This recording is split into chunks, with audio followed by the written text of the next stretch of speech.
Bah, bonne année! Je me faisais la réflexion en fait, 2 plus 0 plus 2 plus 5, ça fait 9. Presque 10.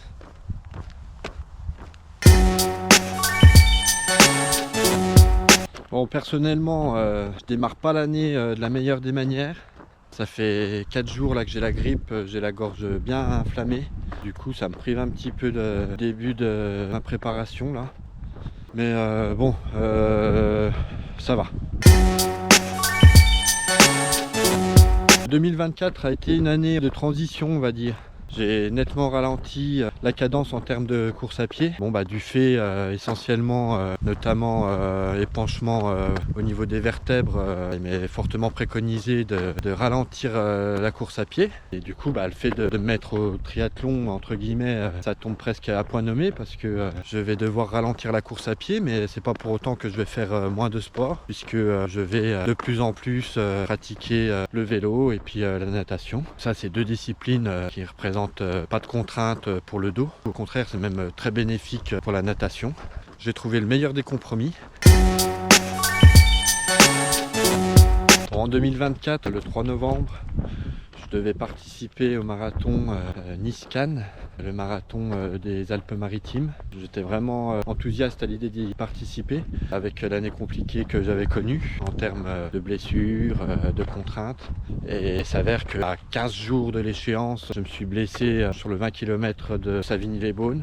Je me suis fait une déchirure musculaire dès le premier kilomètre, donc manque d'échauffement. La semaine précédente qui avait été perturbée par des événements familiaux, contexte qui fait que j'étais pas du tout au top pour le départ. J'ai quand même tenu à y aller. Il s'avère qu'avec du recul, ça a été une erreur parce que au final, je me suis fait une déchirure musculaire au mollet qui m'ont valu 6 semaines de repos complet. Et j'ai dû me résoudre à ne pas participer au marathon de Nice-Cannes, alors que le dossard était payé, que tout était réservé sur place. Et donc du coup, ça a été un petit peu une désillusion à ce niveau-là.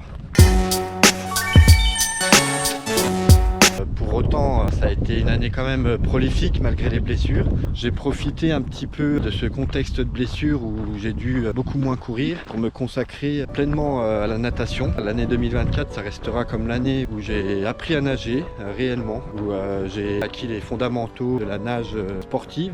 Je débute l'année 2025 avec un niveau de nage correct qui me permet sérieusement de prétendre à participer à un triathlon d'ici le printemps prochain, quoi. C'est de bon augure, donc je suis content. Cette année 2024 n'a pas été complètement inutile, loin de là, malgré les blessures.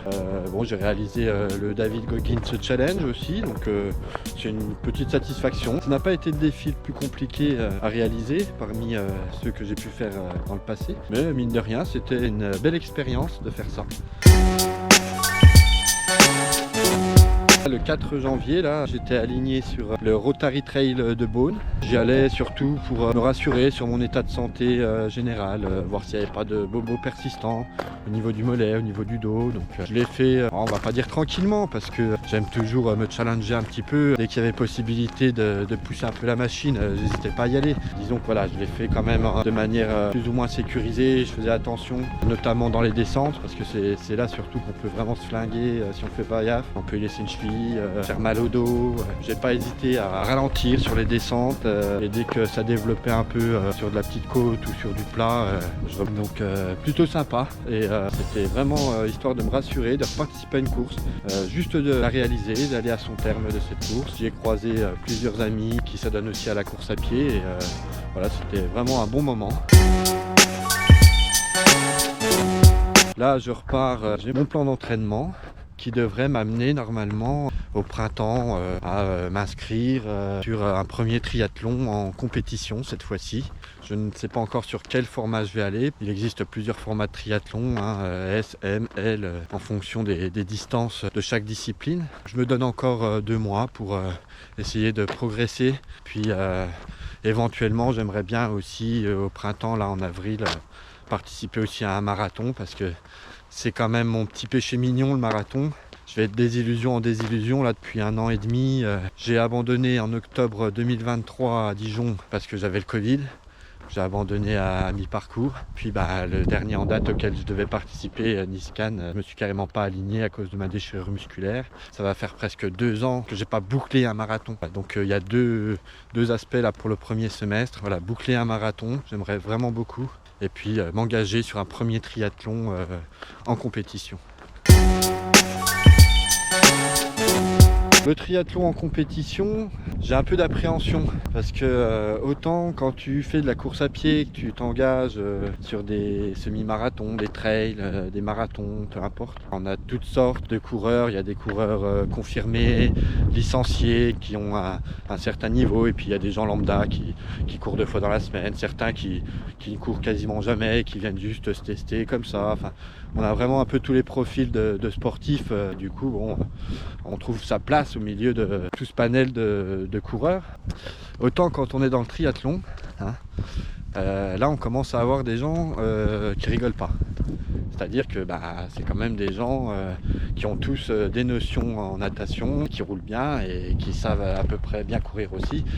Et généralement sur un triathlon on a quand même une grosse majorité de participants qui sont licenciés, des gens qui pratiquent de manière assidue les 3 disciplines. Et donc du coup il va falloir que je fasse mon trou là-dedans.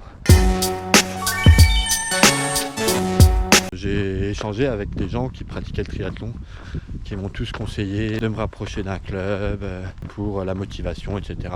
Moi j'estime que j'ai pas besoin de ça. J'ai toujours mené mes projets par moi-même et je compte bien essayer de continuer dans cette voie. Si fatalement je me rends compte que c'est trop compliqué, peut-être qu'à ce moment-là je me rapprocherai d'un club, mais je pense être capable d'arriver à mes fins sans forcément passer par l'aspect licencié dans un club de tri. C'est pas nécessaire à mon sens. Pour moi ça ne l'est pas. L'objectif à terme, ce serait de participer à un triathlon format XXL. Certains vont appeler ça un Ironman. Ça, c'est le projet final, on va dire. Je me laisse le temps d'appréhender chaque étape, de voir comment ça fonctionne et puis monter palier par palier. J'ai bon espoir d'y parvenir à un moment ou à un autre, tout en étant conscient de l'ampleur de la difficulté. Pour rappel, ou pour ceux qui ignoreraient, ce que représente un Ironman, 3 km 800 en natation, suivi de 180 km de vélo, souvent avec un bon dénivelé. Ça représente l'équivalent d'une bonne étape du Tour de France, une grosse étape de Tour de France on va dire. Et pour terminer, un marathon en course à pied, le tout enchaîné sur une seule journée. Le projet à terme c'est celui-ci. Je sais que le chemin est encore long, mais je pense qu'il faut avoir des objectifs vraiment très hauts pour pouvoir monter les étapes une par une. Si on se contente d'un objectif, on va dire intermédiaire, du coup on aura moins besoin d'être assidu, moins besoin de discipline pour parvenir. Donc autant se mettre d'entrée de jeu un objectif très haut, ne pas se donner forcément d'échéance à tout prix, en avoir une en tête quand même, c'est important, mais pas forcément se dire il faut absolument que à cette date-là, mais quand même l'avoir en tête et essayer de franchir les paliers et de compter un peu les progrès qui sont faits. Et c'est comme ça qu'on arrive un peu à monter et à terme parvenir à atteindre l'objectif souhaité. Je croise les doigts surtout pour pas être embêté par les blessures comme ça a été le cas en 2024. Tirer les leçons des raisons pour lesquelles on s'est blessé, qu'est-ce qu'on a fait de mal, qu'est-ce qu'on aurait pu faire de mieux, qu'est-ce qu'on va essayer de corriger pour limiter les blessures. Ça fait aussi partie de l'expérience. J'espère que cette année 2025, je serai un peu plus épargné. Je vais essayer de travailler aussi plus sur moi-même pour limiter les probabilités de blessures. Rester à l'écoute de son corps, vouloir toujours progresser mais dans une certaine mesure et ne pas faire n'importe quoi. Voilà, encore une fois, je vous souhaite à tous une bonne année, une bonne santé surtout, et puis je vous souhaite à tous de mener à bien les projets que vous êtes fixés, qu'ils soient sportifs, professionnels, personnels, familiaux, peu importe les objectifs. Je vous souhaite à tous de les mener à bien et surtout, croyez en vous. Allez, à bientôt!